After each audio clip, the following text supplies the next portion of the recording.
Bom, então, bom dia. O que a gente vai fazer hoje aqui é analisar essa parte da quantidade de movimento angular que a gente começou ontem, né? Que foi demonstrado aqui, né? Aplicar isso para máquinas hidráulicas, turbinas e bombas, né? Que funcionam baseados ou quando fluidos passam por elas. Então, a gente chegou nesses termos aqui, né? A soma de todos os torques externos agindo no volume de controle. Então, a gente tem aqui um torque devido a forças de superfície, pressão ou atrito, né? Mais o torque devido às forças de corpo, que no caso aqui a gente só considerou a aceleração local da gravidade. Mais um torque de eixo, que eventualmente cruza a fronteira do volume de controle, ou a superfície de controle, né? Aqui tem um regadorzinho de jardim, a gente vai ver por que esse exemplo aqui é muito característico de máquinas hidráulicas, né? Eu vou fazer ele aqui com vocês, mas basicamente a gente tem um eixo aqui, né? Que cruza a superfície de controle. Então a gente vai ver qual relação esse dispositivo guarda com uma turbina. E aqui essa é a turbina de Itaipu, de fato, né? Então, esse termo aqui, torque de eixo, né, é o torque que cruza a superfície de controle. Tá? Aí a gente tem a taxa de variação, né? Então esses torques aqui que agem, né, a soma de todos os torques que agem, torques externos, né, que agem no volume de controle, é igual à taxa de variação da quantidade de movimento angular, de forma global, né, do volume de controle, mais o fluxo líquido de quantidade de movimento angular para fora do volume de controle, carregado pelo fluxo de massa, né, pela vazão mássica. Tá? Então, essa componente aqui, né, ela é responsável pela vazão mássica, né, esse conjunto esse agrupamento, né, de variáveis é a vazão mássica, e a gente tem aqui justamente a quantidade de movimento angular escrito na forma intensiva, né, produto vetorial do R, do raio, né, com o vetor velocidade.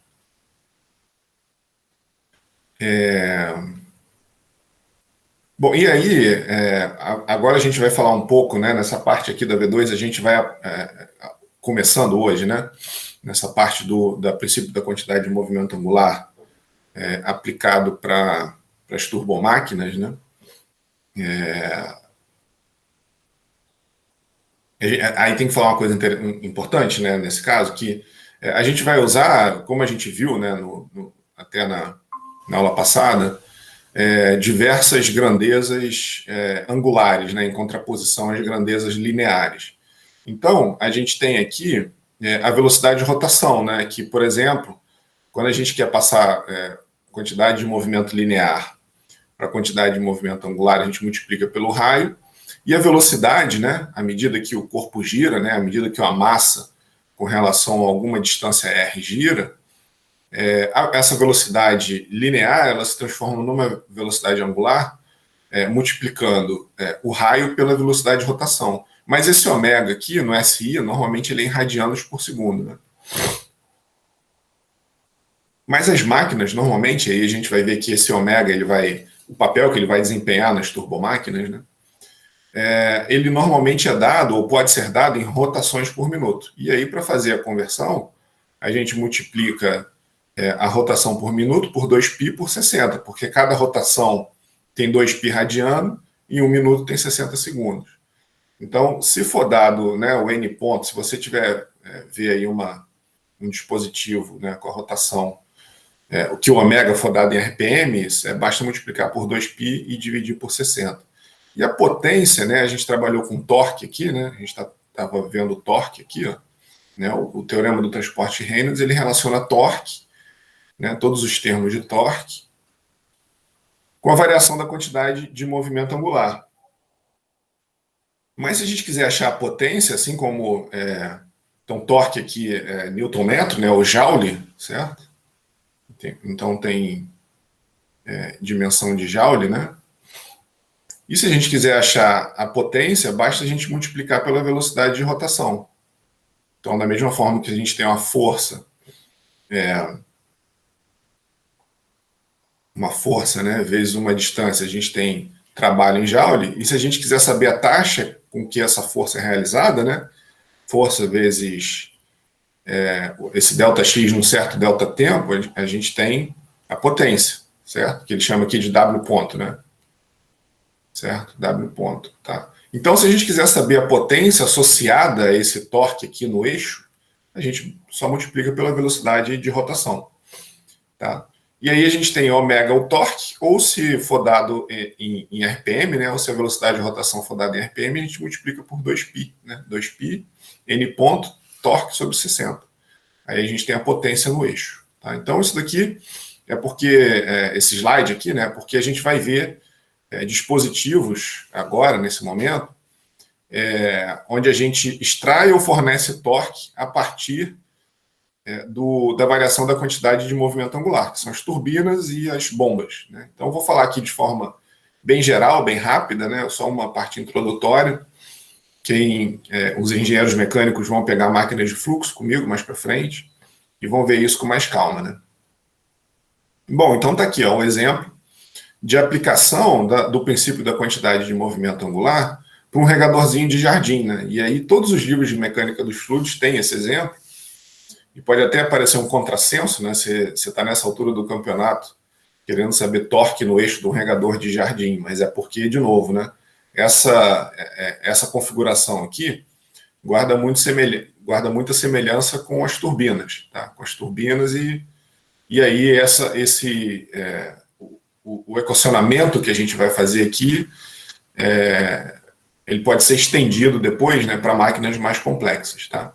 Então aqui é o seguinte, a água entra num regadorzinho de jardim rotativo, né, que é esse daqui. Então ela está entrando aqui, ó, por aqui, né?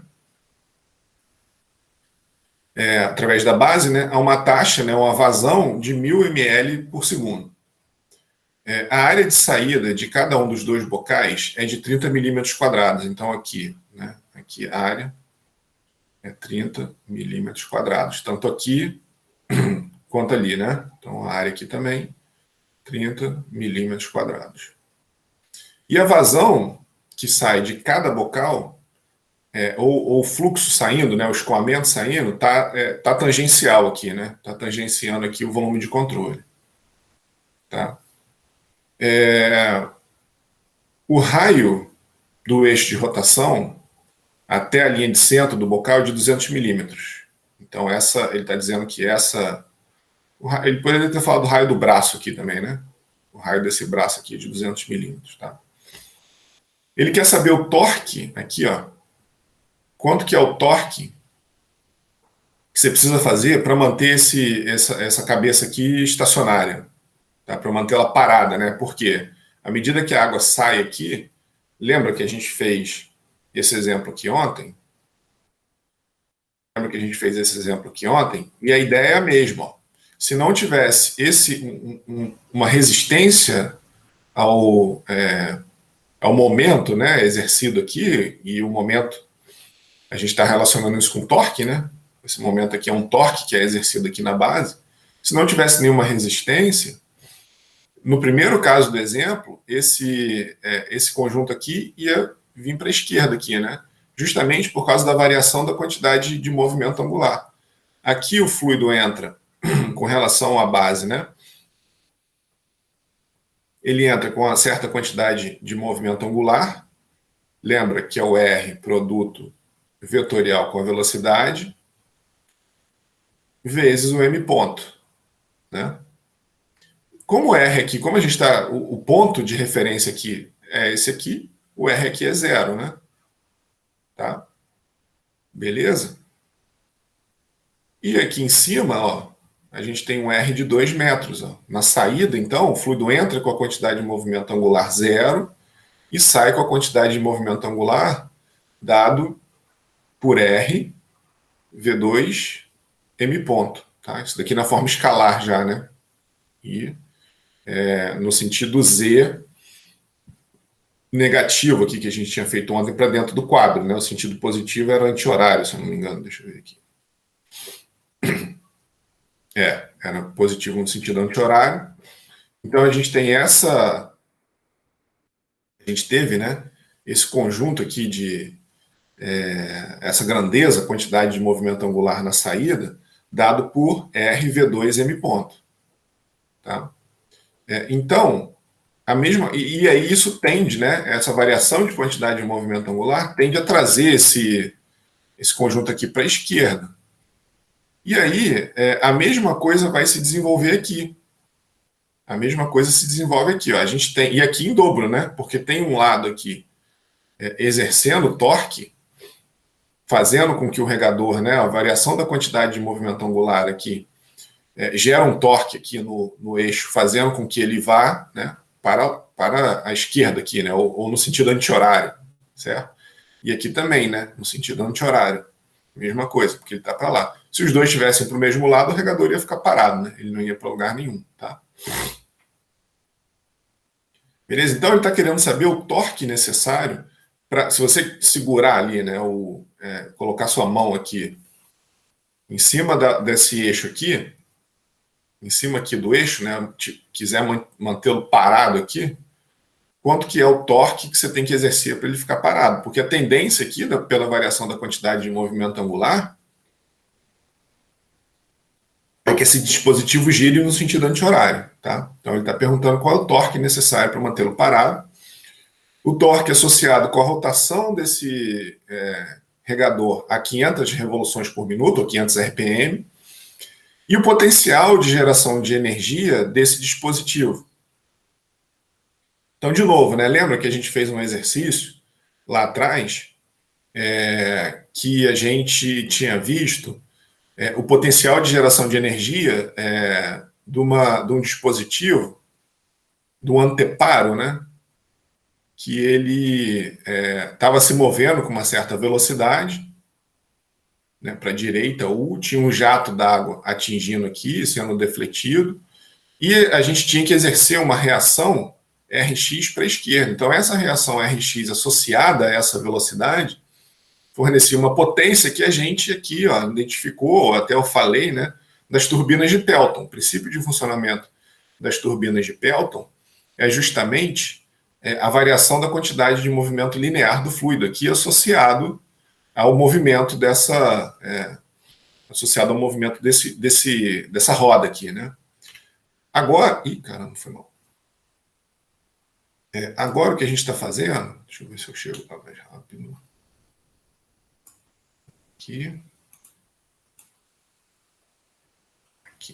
Agora o que a gente está fazendo é na mesma linha, né? A mesma questão,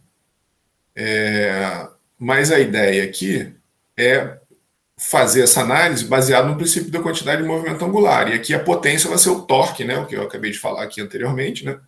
O torque vezes a velocidade de rotação, tá? Beleza?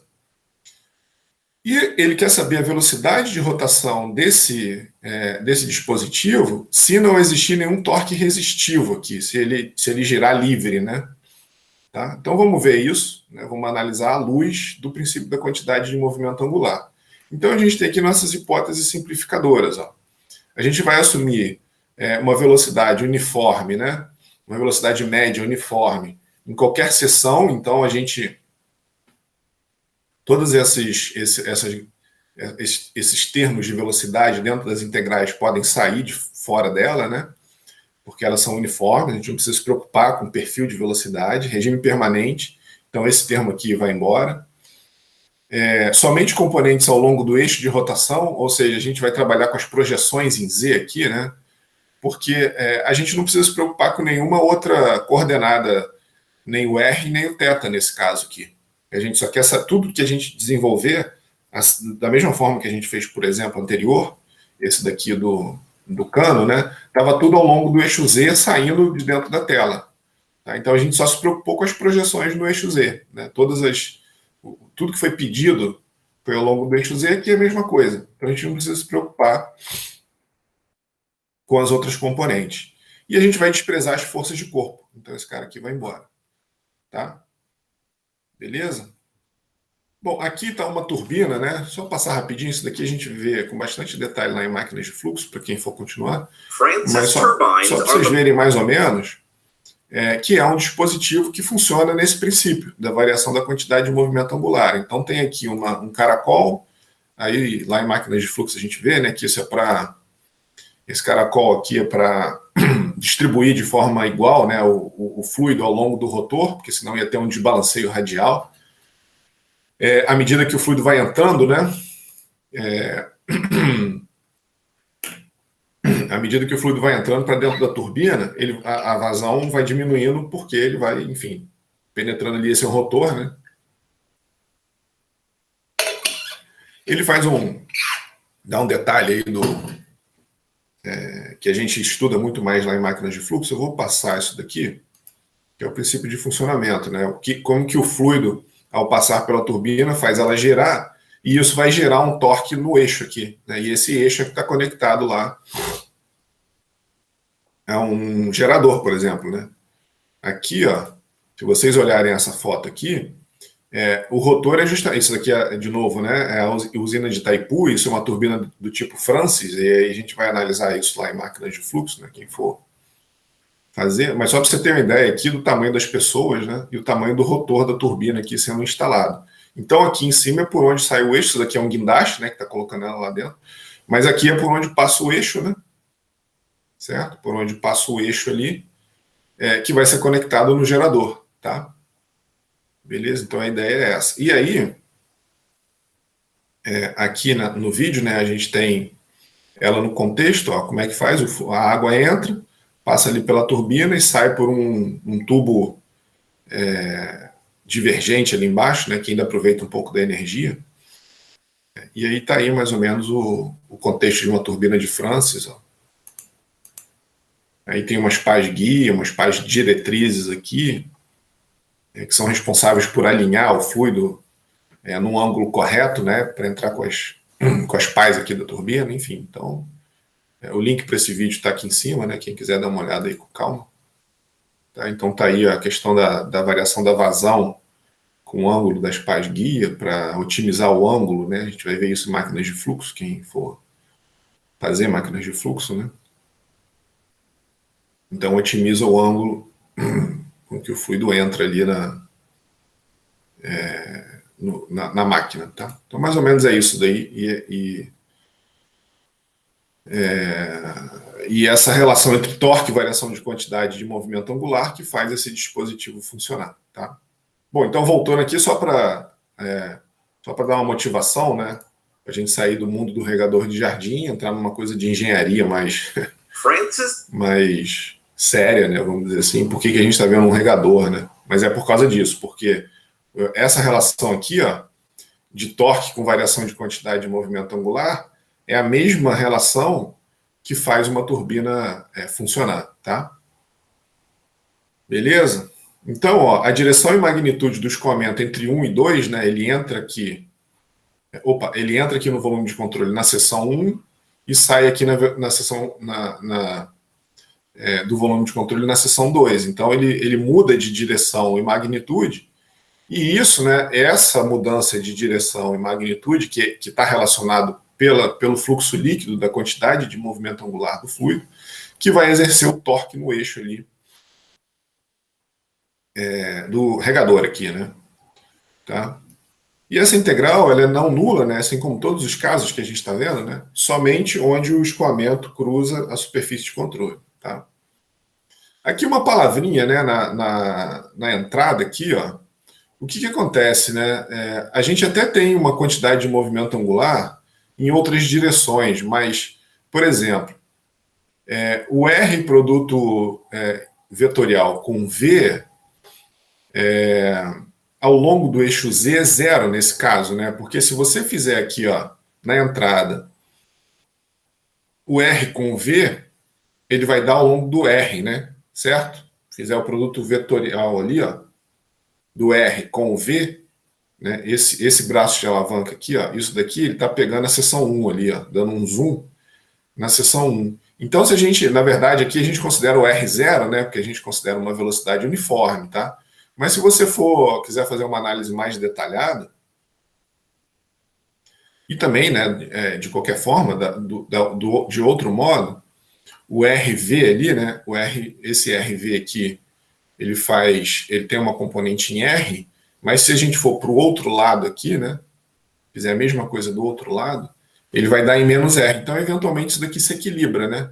Além dele estar em R, além dele estar na direção R, além dessa componente aqui, produto escalar de R com V, agir ao longo do eixo R, ele, como a gente considera aqui a nossa origem, né, ele é muito pequeno ou até zero mesmo, né? E também, de novo, né, a gente tem uma força devido à pressão aqui, certo? Porque lembra que quando a gente estava com o escoamento confinado, existe uma pressão aqui, né? Existe uma força devido à pressão. Mas também a mesma coisa, né? A mesma questão, também é ao longo do eixo R, né? Essa pressão, essa força de pressão está agindo aqui na mesma direção da velocidade, e ele também vai dar ao longo do eixo R, e também o R é muito pequenininho aqui, né? Se a gente assumir uma entrada com um diâmetro muito pequeno, pode até assumir que o R é praticamente zero e desprezar essas duas forças. Tá? E na saída, lembra, né? Na saída aqui, ó, ele está saindo na pressão atmosférica. Aí a gente não precisa se preocupar com o torque aqui devido à pressão. Tá? Se a gente estivesse considerando um tubo fechado aqui e o volume de controle cortando, aí sim, mas colocando ali o volume de controle num local que a pressão é atmosférica, a gente não precisa se preocupar com isso. Tá? Então, esse termo aqui vai embora também, né? Esse termo aqui de força de superfície também vai embora, porque a única força de superfície aqui associada seria a pressão. Mas como a pressão aqui é atmosférica, a gente considera ela zero. Tá? Bom, e aí no final das contas, ó, o princípio da quantidade de movimento angular resultante é essa expressão aqui simples. Né? Então, para a gente saber o torque, a relação de torque aqui, se é fornecido ou se é recebido, a gente vai ver depois, né? Mas a relação entre o torque do volume de controle com as vizinhanças, né, que é o que é dado por essa expressão, é dado unicamente, aqui nesse caso, pela variação da quantidade de movimento angular.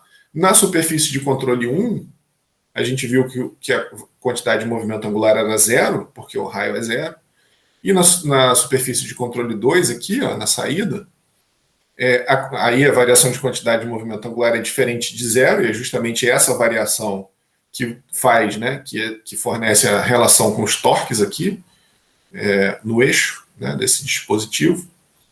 E aí a gente tem o R, né, que aqui é a quantidade de movimento angular intensivo, né, o produto vetorial do R com V, né, esse R aqui, esse raio aqui, com vetor velocidade na saída, vezes a vazão mássica. Tá?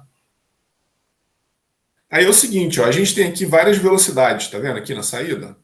Tem várias velocidades em cada um deles. A gente tem um W2, o Vθ2 e o U2. O W2 é a velocidade de quem está em cima aqui, ó, de uma pessoa que estaria girando junto com o braço do dispositivo. O U2 é a velocidade de rotação, né, a velocidade com que essa pessoa vê a água saindo de dentro aqui do braço do regador de jardim. Tá? Então ele vê aqui o fluido saindo para baixo, aqui na velocidade W2, tá? Relativo a ele ali em cima. O U2 é a velocidade com que esse regador gira. E o Vθ2 é a velocidade que uma pessoa, né, ou que o volume de controle estacionário enxerga a água saindo. Tá? Beleza?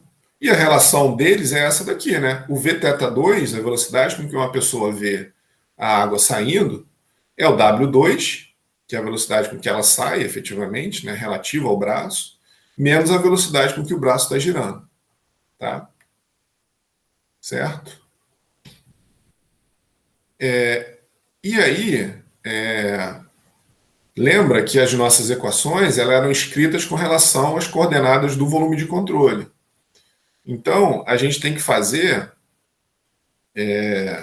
a gente tem que escrever aqui as velocidades com relação as velocidades com relação ao volume de controle, porque o teorema do transporte de Reynolds, lembra, né? Todas as aplicações que a gente fez, elas eram com relação a um eixo, né, no volume de controle. Tá? Então, aqui tem duas coisas. Ó. Essa passada aqui tem duas questões, né? O R produto vetorial com V, que olha só, de forma geral, numa máquina rotativa, o eixo Z positivo, né, o eixo positivo do torque, ele é no sentido de rotação da máquina. Então, olha aqui, ó, ela está girando assim, né? Então, o Z positivo é aqui para fora da tela, na sua direção. Se a gente fizer o R produto vetorial com V, né, se a gente fizer esse produto vetorial aqui, ó, isso vai dar no sentido contrário à velocidade de rotação. Então, a gente tem esse menos aqui, ó. Tá? Então, o R, aqui, ó, produto vetorial do R com V é menos R2, né? Esse R2 aqui, Vθ2. Tá? Por que Vθ2? Né? Se tiver qualquer componente aqui que não seja, certo? Se ele sair aqui com qualquer ângulo, observe o seguinte, se esse regador tiver, se ele não jogar aqui tangencial, né? Digamos que ele fosse aberto com o ângulo um pouquinho para fora aqui, ó. Ele ia jogar aqui com certo ângulo θ.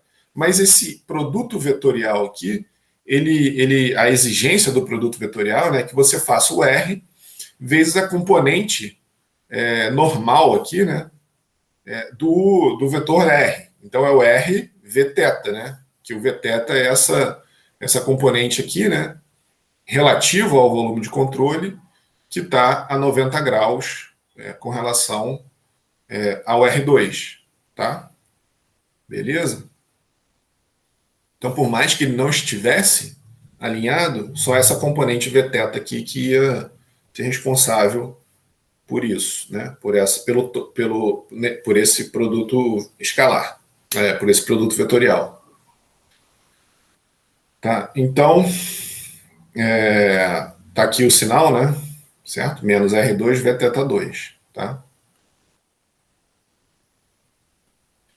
E a convenção de sinal é o seguinte, o torque é maior que zero se estiver na mesma direção que o ômega, e ele vai induzir a rotação, que é o caso de uma bomba, né? Ele aumenta a variação da quantidade, a quantidade de movimento angular do fluido. Se o torque for menor que zero, né, ele está oposto ao ômega, ele reage à rotação, é um gerador, pode ser o atrito, né? Ele reduz a quantidade de movimento angular do fluido. É o que está acontecendo aqui. Tá? A gente assumiu positivo aqui, né? A gente assumiu que o torque era aqui, ó. Quando a gente fez essa análise, a gente assumiu, colocou um torque positivo, mas a gente viu, na verdade, que ele é negativo, né?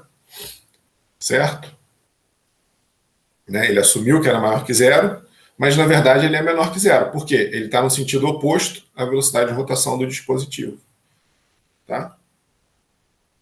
Então, com todas as considerações anteriores, ó, a gente fica nessa relação bem simples aqui, ó, válido para as turbomáquinas. A gente vai chegar nessa relação ainda na aula de hoje, né? É o R2 menos R2, Vθ2 M ponto. O torque aqui no eixo desse dispositivo é relacionado só pelo raio, a componente tangencial da velocidade e a vazão máxima, com que o fluido está saindo aqui pelo volume de controle. Tá? Então, ó, como a convenção de sinal é que o torque maior que zero no volume de controle, se o torque é menor que zero, significa que, na verdade, o trabalho sai do volume de controle, certo? Então, o eixo está fornecendo trabalho, tá? Que é o que a gente quer de uma turbina, né? A gente quer de uma turbina, na verdade, trabalho quando a gente multiplicar pela velocidade de rotação, né? Certo? O eixo fornece torque, mas se a gente multiplicar isso daqui por uma certa velocidade de rotação, se a gente deixar torque aqui, fica mais geral, porque às vezes, com a velocidade de rotação, se a gente trabalhar com usar a notação trabalho, pode ser que não seja zero se a velocidade de rotação for zero, né? O trabalho é zero se ele estiver parado, mas o torque sempre vai existir. Então o eixo fornece torque, tá? Beleza? E aqui também de novo, né? Torque, na verdade. Torque sai do volume de controle, tá? Certo? Então a gente precisamos só do Vθ, né, e da geometria e da vazão máxima para determinar o torque no eixo. Aí a gente vai trabalhar aqui, ó, no Vθ, né? A gente vai trabalhar aqui nessa componente tangencial para saber quanto que é o torque desse dispositivo aqui, tá? Mas lembra que o Vθ é W2 menos o 2.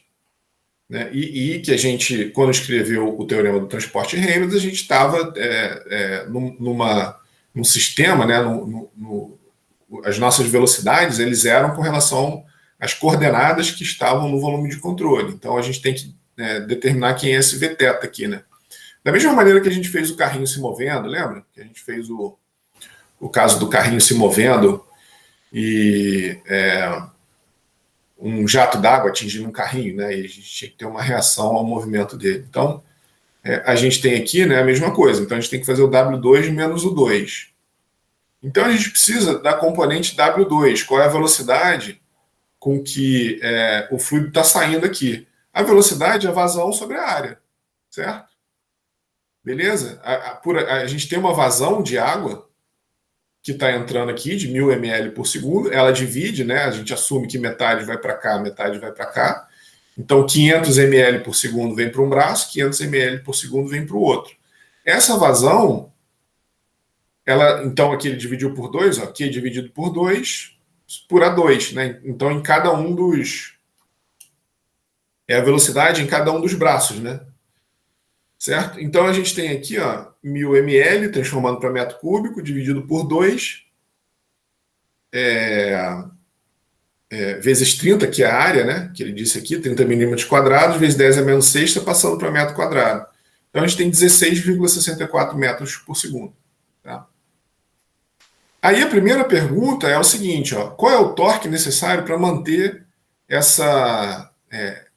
esse dispositivo estacionário? Então, estacionário U igual a zero. Né? Então, a gente coloca aqui U igual a zero. Tá? Então, aqui o Vθ2 vai ser igual a W2. Tá? O igual a zero vai ser 16,67 metros por segundo.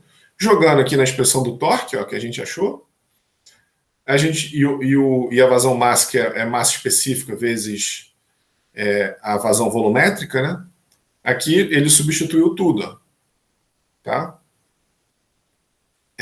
Todos os termos, né?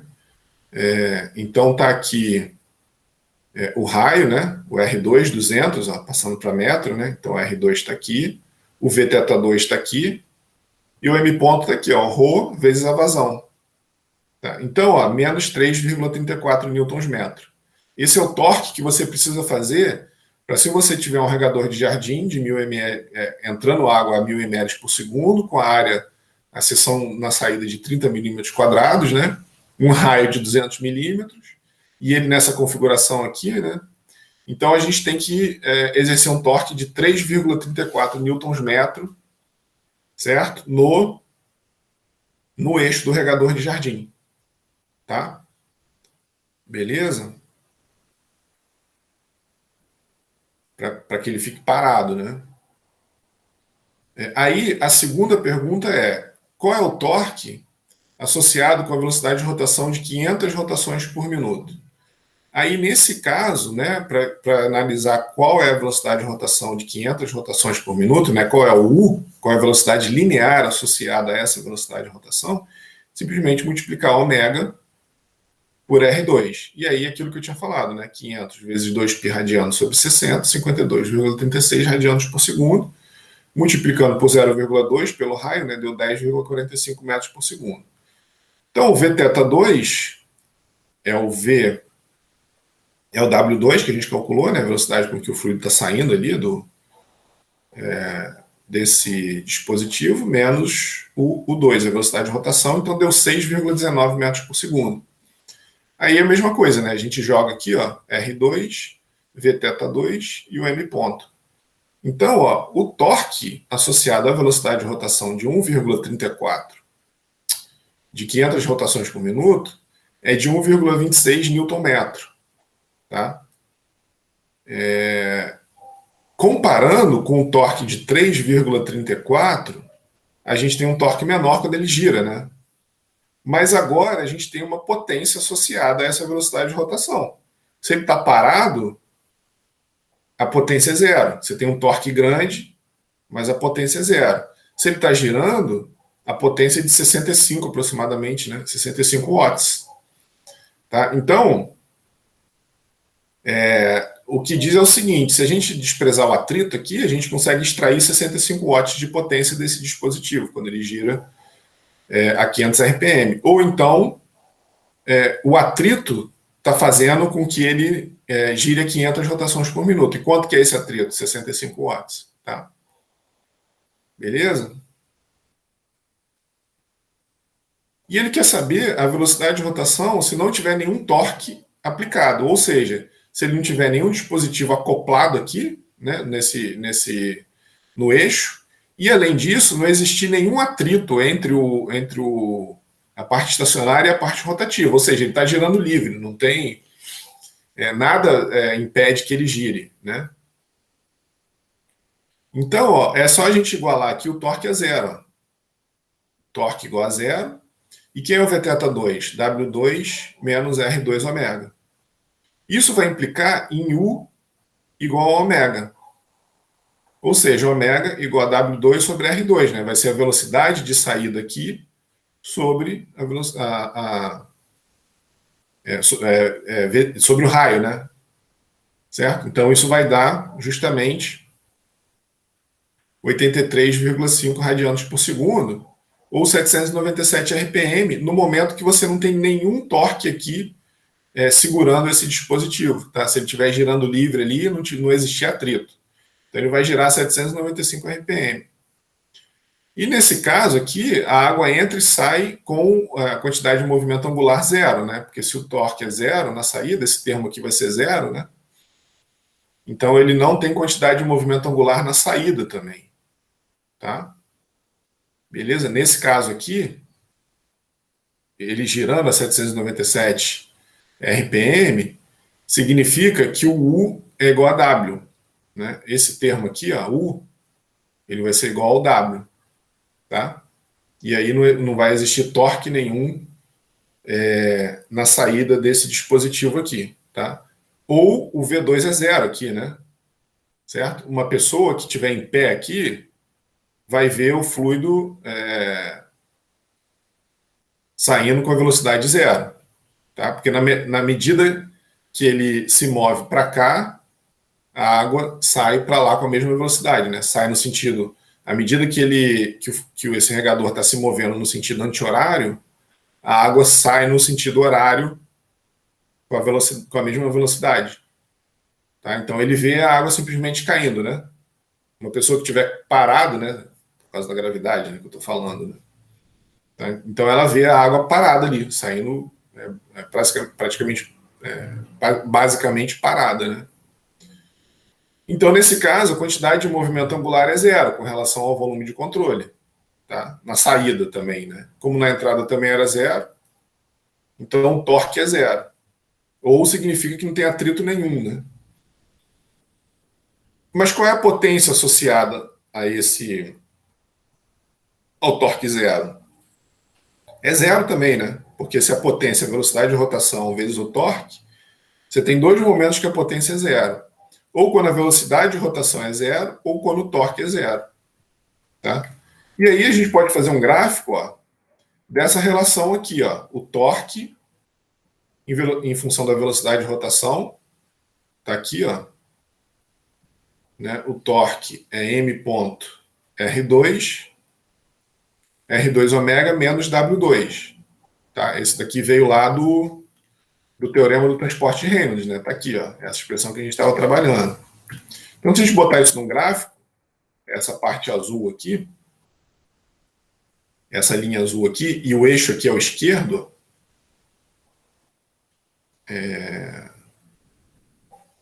aqui está ao contrário, né? Eu pintei de laranja a curva azul e pintei de azul aqui, ó, porque o eixo do torque é o da esquerda aqui, ó, Newton metro, tá vendo? Torque do eixo aqui.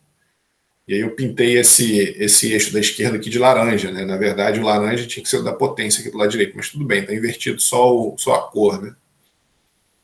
Certo? Aí, se a gente multiplicar a velocidade de rotação pelo torque, a gente tem a potência, que é dado por essa curva aqui, ó.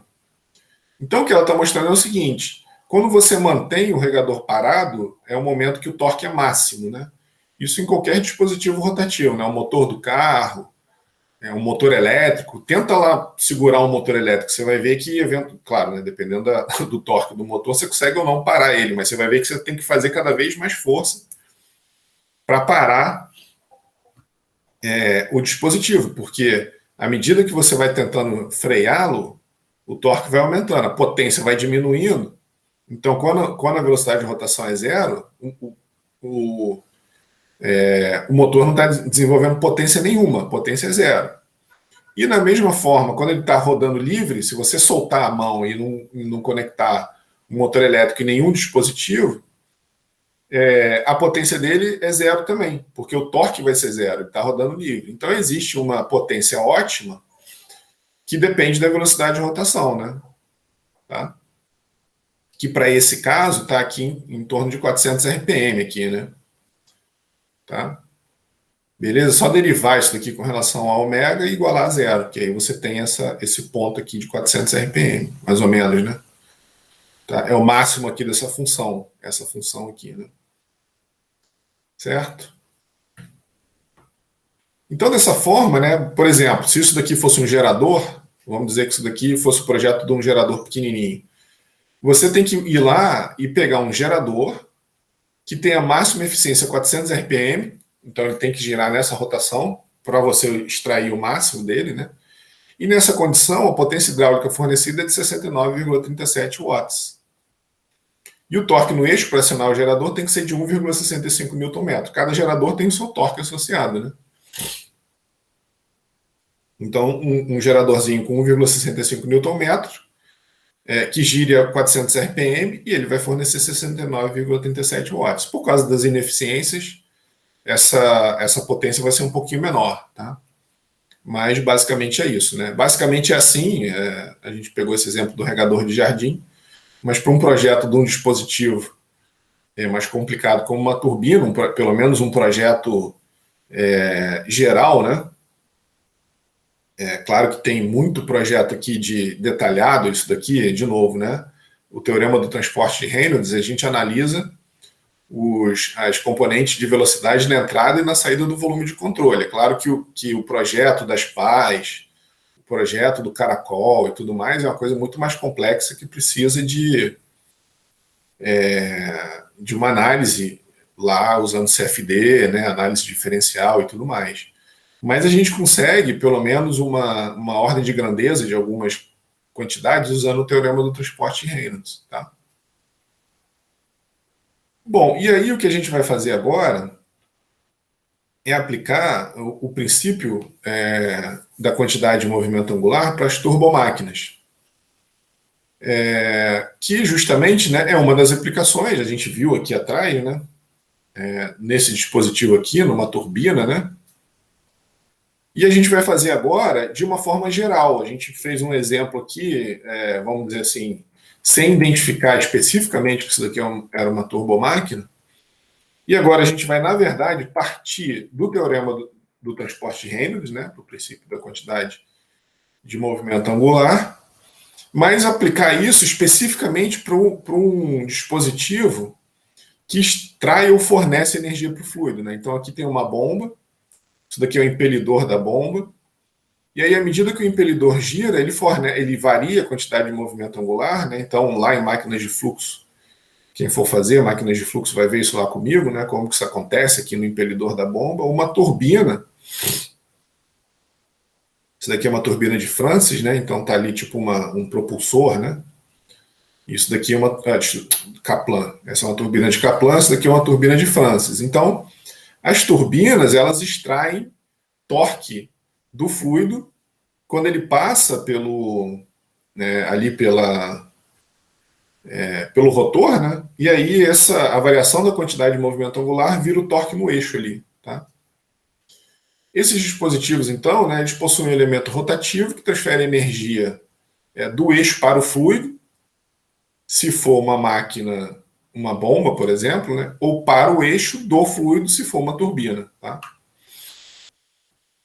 E aí, como existe o torque envolvido no funcionamento, a gente usa o princípio da quantidade de movimento angular para avaliar a energia para o fluido ou do fluido, né? Dependendo do que a máquina vai fazer. Se ela vai fornecer energia para o fluido, caso de uma bomba, ou se ela vai extrair energia do fluido, no caso de uma turbina.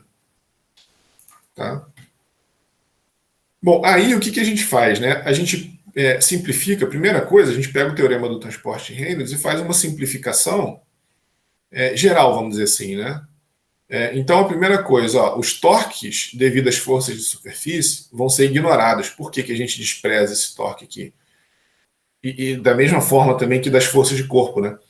Porque numa máquina, numa turbomáquina, né, num dispositivo desse, normalmente os torques de eixo são tão grandes, ou ele é o objetivo final, né, desses dispositivos, que a gente despreza todos os outros torques devido à força de corpo e à força de superfície. Tá? Então a gente joga esses caras aqui fora, porque o objetivo final é esse daqui. Né? Tá? A gente considera regime permanente, então esse termo vai embora, e a gente fica só com a relação entre torque e o fluxo líquido da quantidade de movimento angular devido à vazão mássica, né? Devido à massa que cruza ali a fronteira do volume de controle. Tá? Então a gente tem aqui a quantidade de movimento angular escrito na sua forma intensiva, né? Independente da massa, que é o produto vetorial do R com V, então esse é o nosso etazinho.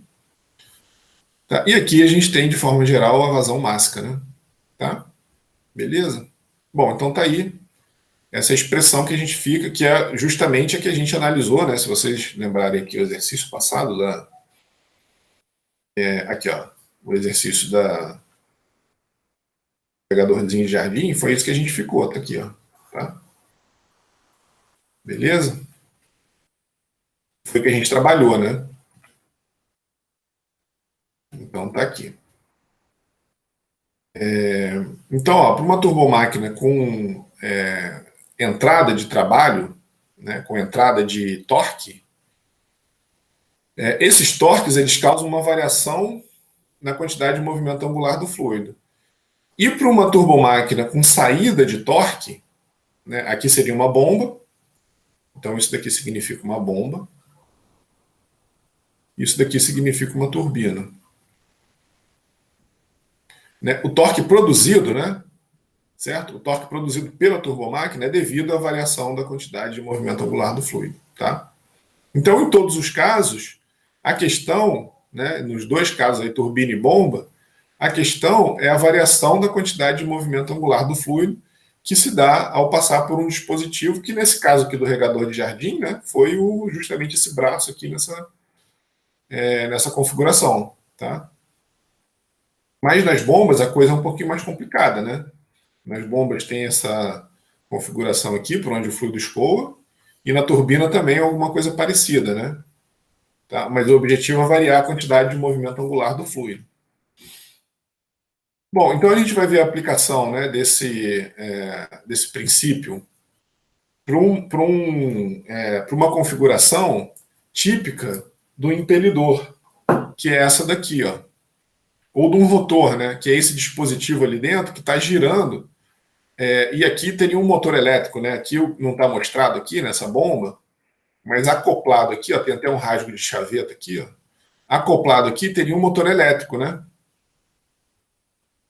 Tá? Teria um motor elétrico aqui, né? O eixo do motor elétrico saindo aqui e um motor elétrico ali acoplado, girando ali o eixo dessa bomba.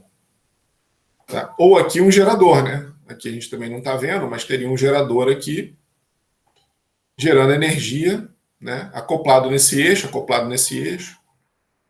Tá? E, na verdade, né, a gente está, desculpa, voltando aqui, o que a gente está analisando, ó, é uma configuração típica de um rotor desse aqui. Ó, tá? A gente vai aplicar essa expressão aqui, um rotor. Tá? Então, o que acontece nesse rotor? Ó? O fluido entra na superfície de controle 1 aqui, ó, com uma certa velocidade V1 absoluta, com relação ao volume de controle estacionário, né? E sai na superfície de controle 2, com uma certa V2 absoluta, com relação ao volume de controle estacionário também. Tá? Certo? Então a gente vai aplicar essa expressão para essa configuração aqui. Tá? Então a gente seleciona esse volume de controle que está englobando aqui, né, o rotor de uma turbomáquina. Ele entra aqui, né, nessa entrada V1 está associado a um raio R1, na saída 2, né, na superfície de controle 2, está associado a um raio R2. Tá? Com velocidade, né, associada a esse R2, uma velocidade V2, associada a esse R1, uma velocidade V1. Tá? Então aqui o 2, né, certo? E aqui o 1. Né? O 1, superfície de controle 1, aqui interna, né? Então, o 1 aqui seria aqui, ó, nessa turbomáquina, e o 2 seria aqui fora, tá vendo? Tá? Então, o fluido ele entra por aqui, ele entra paralelo ao eixo de rotação da máquina, e ele faz 90 graus aqui, né? Tá? Ele vira 90 graus. Então, aqui, nesse caso aqui de cima, ó, ele estaria entrando vindo de dentro da tela, né? Ele viria para dentro da tela aqui, certo? O fluido estaria escoando para dentro da tela e iria escoar aqui a 90 graus, né? Se a gente olhasse de lado essa máquina, ele está fazendo isso, né? Aqui é a entrada e aqui estaria o impelidor, ó. Certo? Aqui estaria o impelidor, a gente olhando de lado esse impelidor aqui, tá? Então o fluido faz isso aqui, tá? Beleza? Ele vem por aqui e vira 90 graus ali. Aí a gente tem a velocidade absoluta do fluido, né, com relação a x, y, z, que é a coordenada do volume de controle, né, que está estacionária. Mas essa velocidade, lembra, a mesma coisa do caso do carrinho se movendo, da mesma coisa do caso anterior do exemplo do regador de jardim. Ela depende, né, como é um referencial, como esse volume de controle está fixo, essa velocidade V1 para o volume de controle depende da velocidade de rotação desse dispositivo que está girando, né?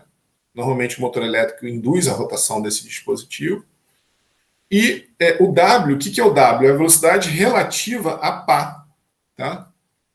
Beleza? Então isso é uma velocidade absoluta que depende da velocidade de rotação do impelidor e da velocidade relativa. Tá? Bom, aí o que a gente tem? Né? O VT1, que é a projeção da velocidade absoluta tangencialmente, que é justamente esse daqui, ó. Então é essa projeção aqui, é o VT1. E o VN1 é a projeção normal, ou radial, né? É essa projeção normal aqui, ó. Tá? E a mesma coisa vale para o 2. Ó. A gente tem uma velocidade absoluta aqui, tem a projeção tangencial e tem a projeção normal lá. Ó. Certo? Bom, aí o que a gente precisa fazer, né? Se a gente considerar o escoamento uniforme 1, né, na entrada e na saída, e fizesse produto vetorial aqui, a gente consegue tirar todos os termos da integral, né? O R, produto vetorial com V, na saída vira R2VT2, mas olha só, ele está na mesma direção, ó, da velocidade de rotação, tá vendo? Ó, aqui está o R2 e aqui está o VT2. Se você fizer esse produto vetorial aqui, ó, certo? O RVT, ele vai dar no mesmo sentido da velocidade de rotação. Então ele virou positivo aqui, tá vendo? Mais. Quando você faz o R1 VT1, ele também dá positivo. Mas aqui, o que está acontecendo é que a gente tem que tomar cuidado com esse sinal aqui do M ponto. Aí é o seguinte, ó, na saída, o vetor velocidade, o M ponto aqui, ó, né, a normal unitária está para fora e a velocidade também. Então, o M ponto na saída, essa projeção aqui do V em dA é positiva. Então, aqui fica todo mundo positivo na saída. Na entrada, o R1 VT1 é positivo pelo produto escalar, pelo produto vetorial. Mas o produto escalar é negativo, porque a normal unitária está para fora e a velocidade está para dentro. Então, por isso que fica esse menos R1 VT1. Tá? Então, aqui, ó, daqui para cá, eu abri essa integral na superfície de controle 1, aqui na superfície de controle 1, e na superfície de controle 2. Na superfície de controle 1, o resultado dessa integral aqui, ó, a integral na superfície de controle 1, do R, aqui, ó, do R, né, V, caramba,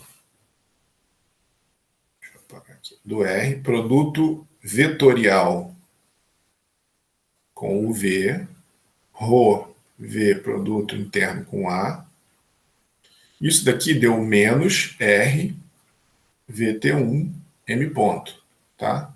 Menos por causa desse produto escalar aqui. E o RVT1, porque você tem o RV de novo, né? Quando você faz o produto vetorial, a única componente que te importa aqui é a componente normal ao raio, né? Ao braço de alavanca, certo? Então fica menos RVT1, M ponto. E na superfície de controle 2, fica R, VT2, M ponto, né? A integral na superfície de controle 2. Fica R, VT2, M ponto. Então, por isso que é R2, VT2 menos R1, VT1, M ponto. Tá? Beleza? Observa aqui, ó, que foi basicamente a mesma coisa que a gente fez para o regador. Mas no regador foi ao contrário, né? Porque o RVT estava no sentido contrário do ômega. Então, o sinal foi invertido. Tá? Beleza? E aí, observa o seguinte, né? Quando a gente quer receber torque, né, do dispositivo, a gente acaba, se a gente tiver esse termo aqui, ó, a gente tem menos torque para ser fornecido no eixo. Então, de forma geral, para uma turbomáquina, esse termo aqui é zero.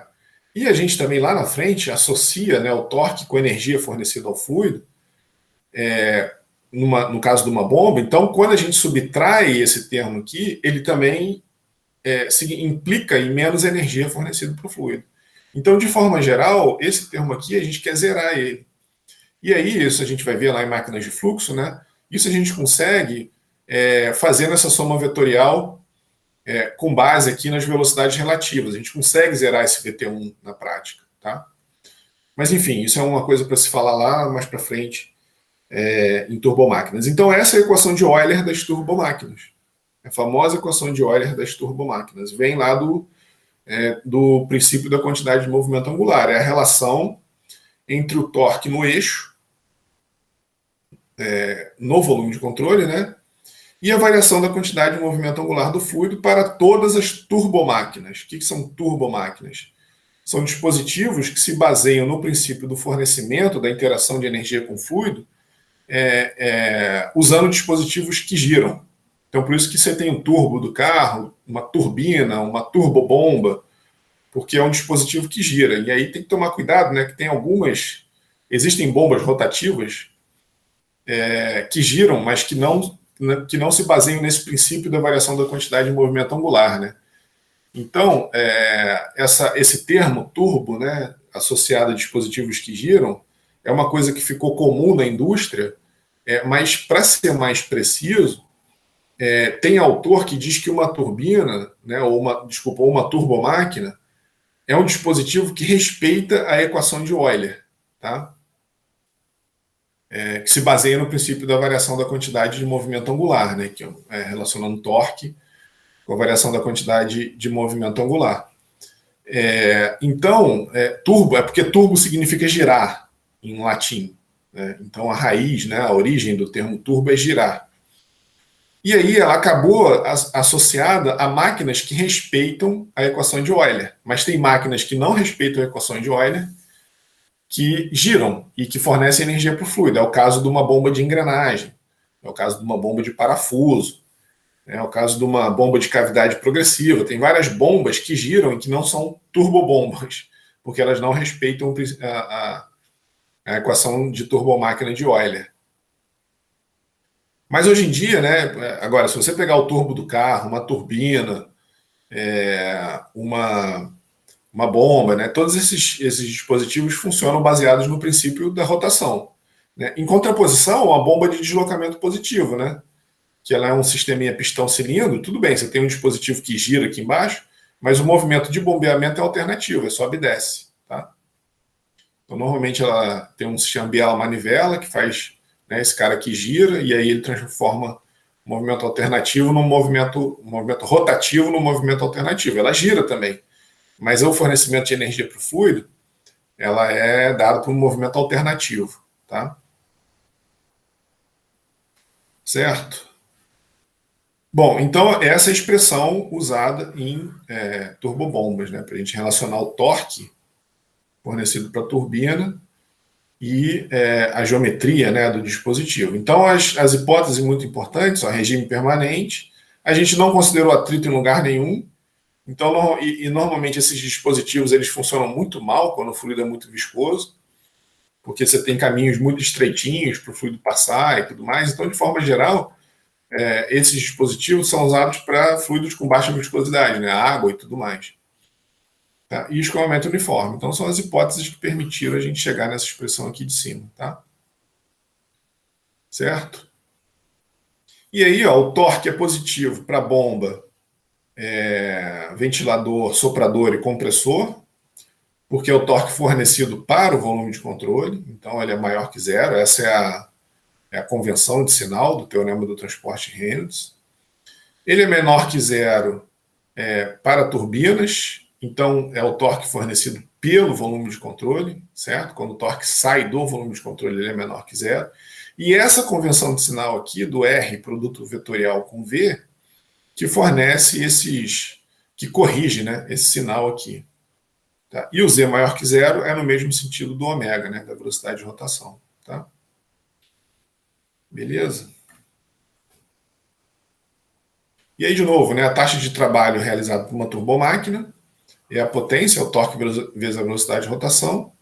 Então, se a gente multiplicar esse torque que a gente obteve aqui, né, que foi dado pelo R VT2 menos R VT1 M ponto, ômega R vira U, né?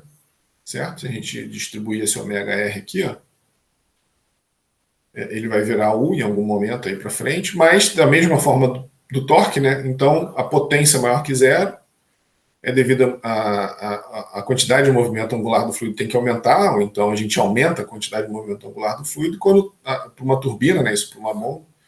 Então, para uma turbina, a potência é menor que zero, ou é negativa, né? E a quantidade de movimento angular do fluido diminui. Tá? Bom, aí aqui, né? A gente distribuindo o ômega R ali dentro, né?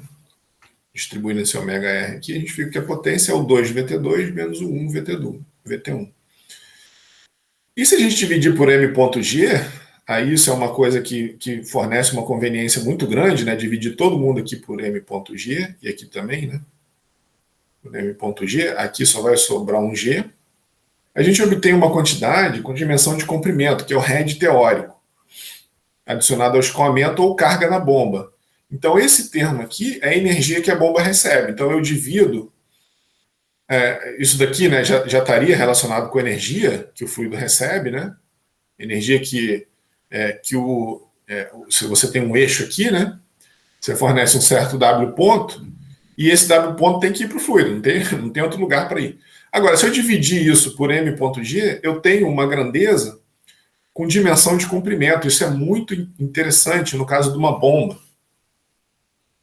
Porque de cara eu já sei quantos metros eu consigo elevar um fluido simplesmente a partir dessa relação aqui, ó.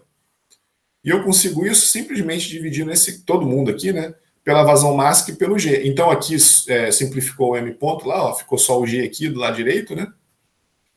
Tá? Então 1 sobre G, o 2VT2 menos o 1VT1. Agora isso daqui é um batismo, ó. A gente está batizando aqui, ó, o W.M sobre M.G de H. Tá? Então o head, o H é chamado de head. Isso aqui em máquinas de fluxo vai ficar muito claro para quem for fazer, ou para quem não for fazer, isso é só vocês entenderem que isso é uma maneira conveniente de analisar uma unidade que pode ser um metro no SI, né? Muito conveniente para a gente saber quantos metros um fluido, né? Essa bomba consegue levar um fluido. Então, se você tem lá uma casa, aí você tem uma cisterna aqui, né? No nível lá no nível do solo, né? Você tem uma cisterna aqui e você tem uma caixa d'água lá em cima. Aí você quer uma bomba que transfira o fluido, sei lá, vou chutar aqui 5 metros, né? Vamos dizer que tenha 5 metros de desnível aqui, de altura. Você vai no catálogo do fabricante e se você vê as bombas que tem o head, e normalmente a bomba é catalogada em termos de metro, que tem um head de 3 metros, então essa bomba não serve para você, entendeu? Então, normalmente no sistema de bombeamento, o que a gente quer justamente são elevações. Mas se for comprimento também, a gente pode fazer distância, né? A gente pode fazer perda de carga em termos de metro também. A gente vai ver isso mais para frente. Mas aqui fica muito mais óbvio, né, nessa altura do campeonato, eu vou falar para vocês isso, que se você precisar de uma bomba para elevar fluido a uma certa altura, e você lá no catálogo observou que a bomba eleva 3 metros, você precisa de 5 metros, então necessariamente essa bomba não serve. Então essa é a grande conveniência de escrever a energia fornecida pela bomba, sim, dessa forma, com essa dividindo, né, a potência, lembra, né, que a potência veio do torque vezes a velocidade de rotação, dividindo a potência por m.g, tá? Então a gente sabe quantos metros a variação da quantidade de movimento angular eleva o líquido, né? Isso é muito conveniente do ponto de vista prático, né? E se a gente não tivesse dividido aqui, ó, se a gente só, na verdade, se a gente só tivesse dividido por m ponto, né, a gente ia ficar sem dividir por g, a gente ia ficar, lembra lá, quem já fez termodinâmica, né? Lembra que o Wzinho eram grandezas específicas, né? Então a gente tem aqui, por exemplo, quilojoule por quilo. Então, se a gente divide W ponto por M ponto, a gente fica com essa grandeza que é muito mais conveniente para análise de termodinâmica, né? Quando você está analisando um ciclo que tem uma certa tantos quilos do produto escoando, né? Tantos quilos por segundo, a gente simplesmente multiplicando se você quiser dobrar a vazão máxima, você sabe quanto que isso influi na potência, né? Ou na energia fornecida pelo aquele ciclo. Então, na termodinâmica, normalmente a gente divide W ponto por M ponto. E aqui, em mecânica dos fluidos, é mais conveniente dividir por M ponto G.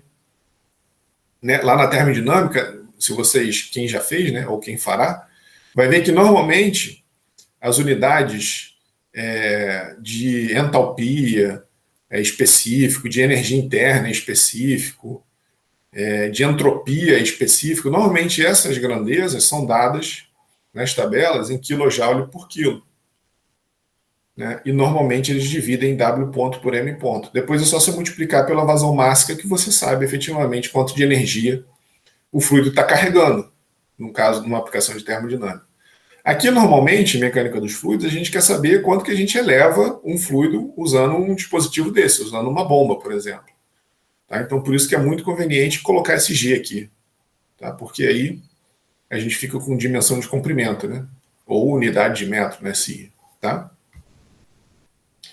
Certo? Então tá aí, essa é a relação do head que o fluido recebe para a variação da quantidade de movimento angular, que é justamente, né, vem lá da equação de turbomáquinas de Euler. Tá? Idealmente, toda a potência, né, ou todo o torque associado a uma velocidade de rotação vai se converter em head no fluido. Então, na verdade, aqui, deixa só eu corrigir aqui. Aqui, na verdade, não é isso.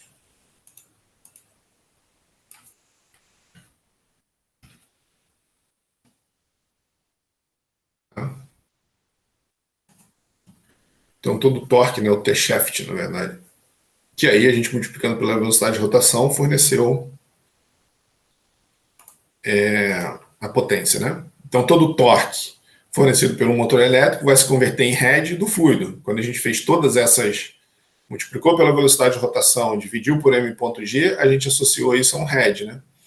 Mas, na verdade, não é bem assim. Existem ineficiências ao longo do processo que esse W ponto aqui, ó, é a energia que vem lá do motor elétrico, né? Então, você tem todo o caminho que a bomba percorre, ó. Você tem um W ponto. Ele está dizendo o seguinte, ó, você fornece um W ponto aqui, e isso vai virar um W ponto ali, né? E aí a gente dividiu pelo M ponto G e conseguiu saber quantos metros, por exemplo, esse W ponto vai elevar o fluido. Mas a gente sabe que não é bem assim, né? A gente sabe que existem, ao longo do processo, atrito, né? Existe atrito aqui no mancal, isso daqui são mancais de rolamento, a gente aqui tem um selo mecânico para não deixar o fluido ir para dentro do motor elétrico, a gente tem o atrito pelo próprio escoamento do fluido que a gente desprezou, né? A gente considerou viscosidade zero. Então, nem todo W ponto que é fornecido aqui vira energia para o fluido. Existem as eficiências no meio do caminho. Então, na realidade, não é bem assim, tá? Beleza? Então, vamos dar uma paradinha aqui, ó, são 9h10. Aí eu vou dar uma paradinha e aí eu resolvo esse exercício aqui para terminar a aula, tá? Beleza, professor. Valeu.